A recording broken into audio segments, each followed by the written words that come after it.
Hello everyone, welcome to the series of R Studio. This is Dr. Atman Shah. In this video, I'm going to discuss how to run regression using WLS, that is weighted least square method. You can find more videos on R Studio, SPSS, Jamovi, Excel, Econometrics, Mathematical Economics, and Macro and International Economics on my YouTube channel. So don't forget to subscribe and press the bell icon. So when do we use WLS? WLS is used when we have the problem of heteroscedasticity. So before we perform the WLS, we need to check whether we have the problem of heteroscedasticity or not. So let's understand this process. So first you need to import the data from Excel. You can check my website. The link is given in the description. You can download the same data set from there, and you can also use the given R script. So here I have the data of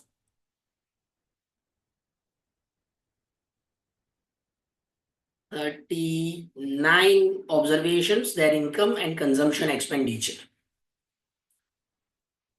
So first we will check whether we have the heteroscedasticity problem or not. So before that, we need to run the WLS regression, our regular regression model. So let's learn WLS is equal to LM consumption depends on income. Our data is WLS because we have used WLS to save the data. So you run it and then see the summary.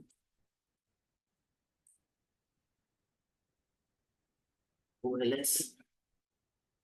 So here you can see the result.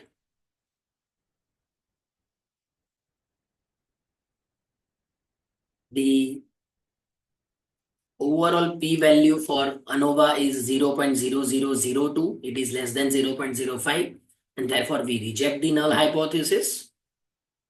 Here we have the values of intercept and regression coefficient, that is income, because consumption depends on income. So here we have the value of intercept and income, both are statistically significant. But before we interpret this, we need to check whether we have the heteroscedasticity problem or not. Because if heteroscedasticity problem exists, then our estimators are unbiased but not efficient. So for that, we need to check whether we have the heteroscedasticity problem. So for that, we first need to check the plot. Now plot of fitted values against the residual values. We need to create the plot of fitted values against the residual values. So here you can see we have used the command called plot. It's a scatter plot, and therefore plot is used. Fitted values of this WLS regression against the residual values of this WLS regression. On x-axis, we are measuring fitted values. On y-axis, we are measuring residuals. And the name of the graph or plot is residuals versus fitted values. And then we check the line. So you run this. So let me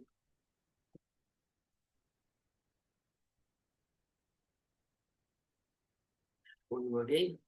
Here we have the chart.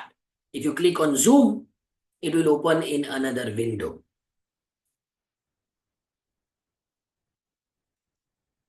See this.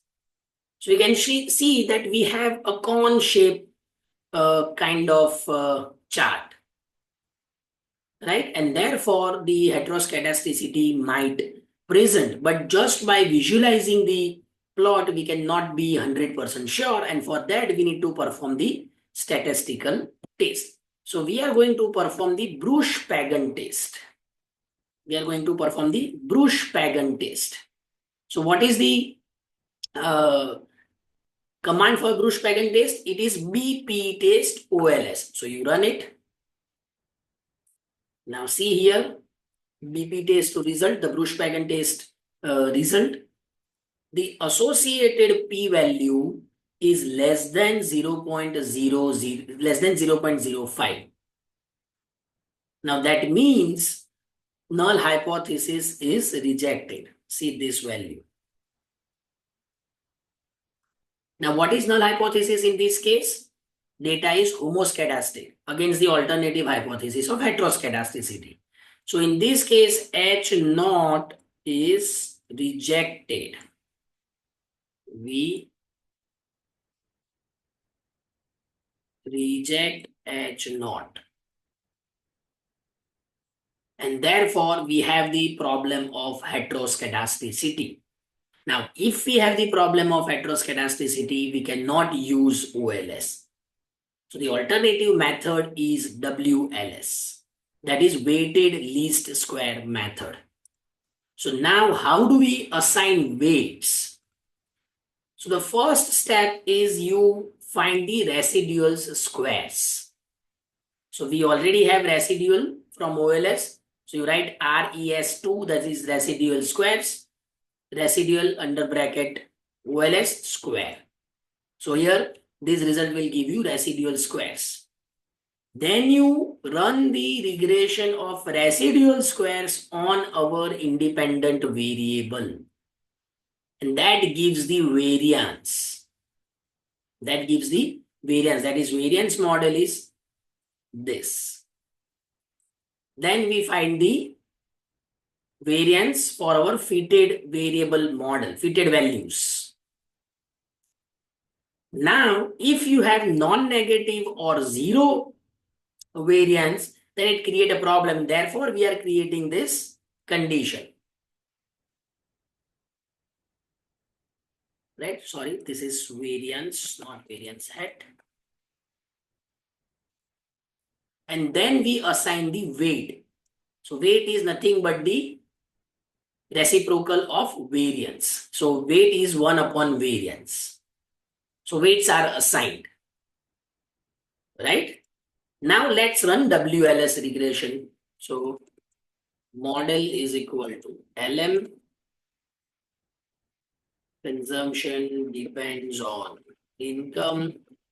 Data is equal to WLS and weights is equal to WT. And then you see the summary of the model. So here we have the result of WLS regression. See, weighted residuals. And now you check the value of the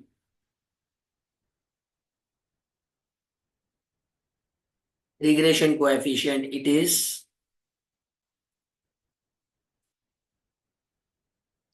1.7032. It is statistically significant and p-value is 0.04109. We can also see the value of R square. That is 10.8% variation in consumption expenditure can be explained by income.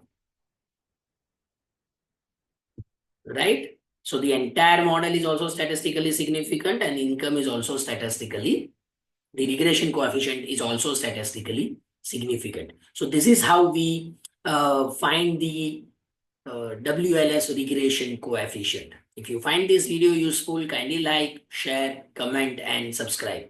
Thank you.